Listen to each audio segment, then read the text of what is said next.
This week examines how indigenous artists used contemporary art to challenge colonial narratives, claim space in cultural institutions, and speak directly to their communities.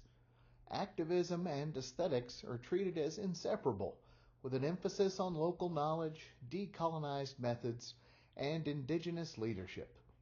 National institutions face tensions when incorporating native art, making self-determined spaces like IAIA and MOCNA essential examples of how these goals can be achieved in practice.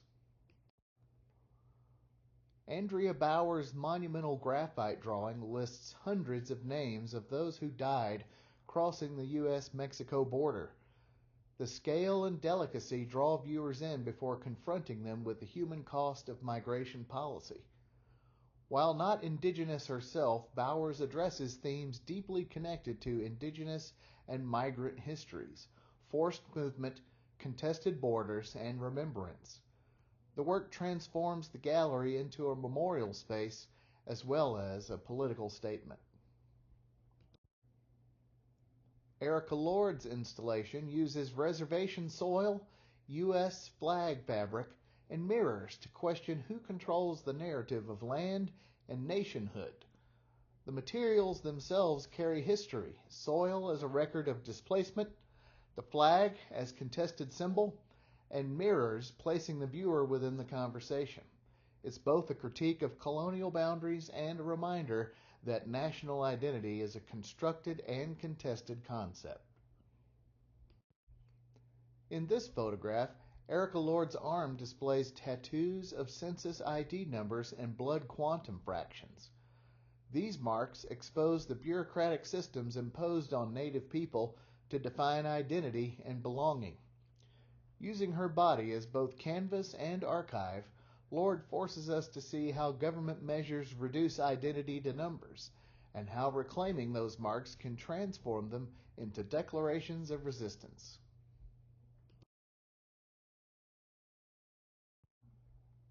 Here's another piece by Erica Lord, her artifact piece, Revisited. By placing herself inside a museum display case, Erica Lord reenacts and reinterprets James Luna's groundbreaking performance. Here, the living body becomes an artifact, confronting the museum's role in objectifying Native people. The performance disrupts expectations of how indigenous culture is presented, turning the institution's display methods into tools for critique as well as dialogue. John Quick-to-See Smith's large-scale collage layers newspaper clippings, maps, and souvenirs to expose the ongoing commodification of Native culture. Cheap trinkets dangle in front of the canvas as a metaphor for the unequal exchange of land for goods. This work forces viewers to confront the persistence of stereotypes and the historical amnesia that continues to frame indigenous peoples as commodities. Raven Chacon's Pulitzer-winning composition was performed in a cathedral using the organ and electronic feedback to create an unsettling soundscape. The piece critiques institutions of power, both religious and political, while reclaiming a space historically complicit in indigenous oppression. By using sound as the medium, Chacon opens the conversation about decolonization beyond the visual arts. Kent Monkman's monumental painting confronts the violent history of residential schools and the forced removal of indigenous children. Using the visual language of European history painting, the work reclaims and redirects that tradition to center indigenous experiences. The beauty and detail pull viewers in only to reveal scenes of trauma that institutions have too often omitted or softened. Kanupa Hanska Luger's installation is composed of thousands of handmade clay beads, each representing a missing or murdered indigenous woman, girl, or two-spirit person. Created in collaboration with communities, the process was as important as the finished piece, turning art making into an act of collective grief and solidarity. The work is both a memorial and a call to action. Maggie Thompson's weaving and installation work addresses themes of grief, identity, and cultural continuity. By using textiles, materials tied to both personal and cultural histories, Thompson bridges traditional craft and contemporary art. Her work affirms the role of indigenous women's labor as both an act of survival and a form of storytelling. Yatika Star Fields combines cultural symbolism with dynamic movement and color. Works like White Buffalo Calf Woman connect spiritual teachings to present-day activism such as the resistance at Standing Rock. The result is both an assertion of cultural resilience and a visual record of political struggle. Post Commodities Repellent Fence was a temporary land art installation that stretched giant scare eye balloons across the U.S.-Mexico border. The piece reclaims border space for indigenous narratives, linking communities on both sides. It transforms a symbol of division into one of connection, using scale and visibility to provoke dialogue about sovereignty and territory. In A Very Long Line, Post Commodity uses a moving camera to create an unbroken view of the U.S.-Mexico border fence. This piece captures the fence's oppressive physical presence while also evoking its psychological weight.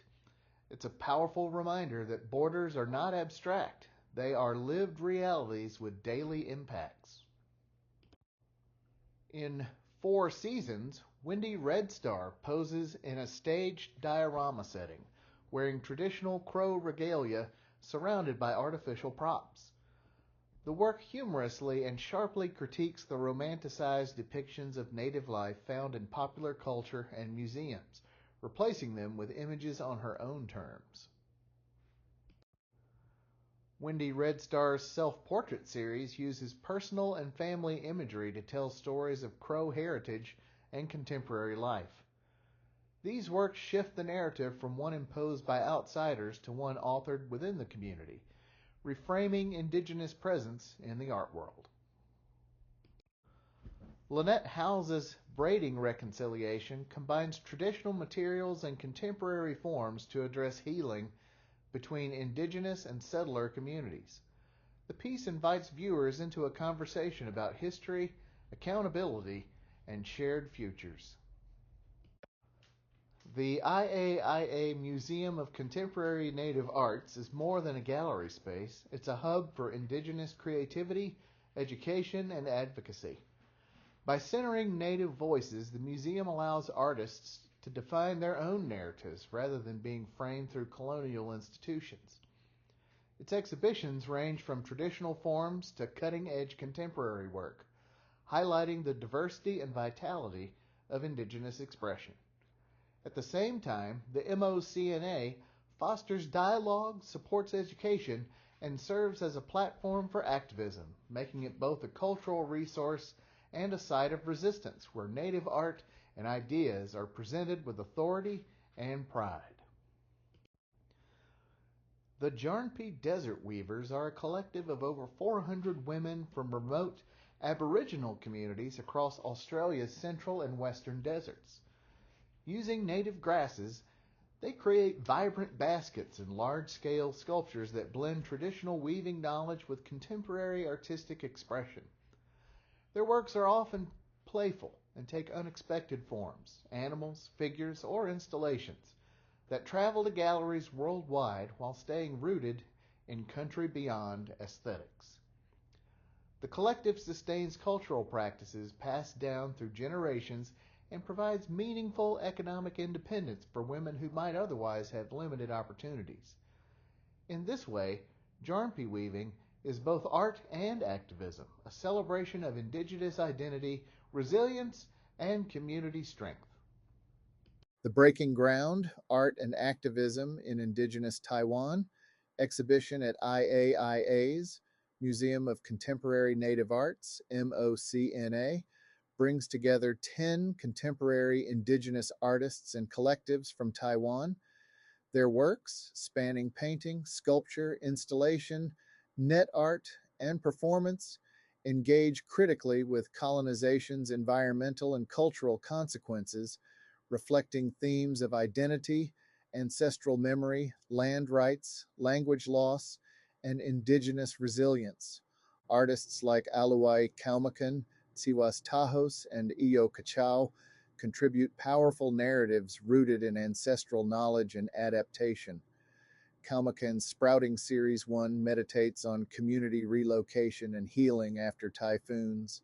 Tajos's communal wind instruments trace mythical paths and reflect marginalized ways of knowing. Cacau's site-specific work imagines regeneration through nature's cycles. By placing Taiwanese indigenous perspectives within MoCNA's native-centered space and pairing them with Native American contexts, the exhibition builds a transnational dialogue of solidarity and knowledge sharing.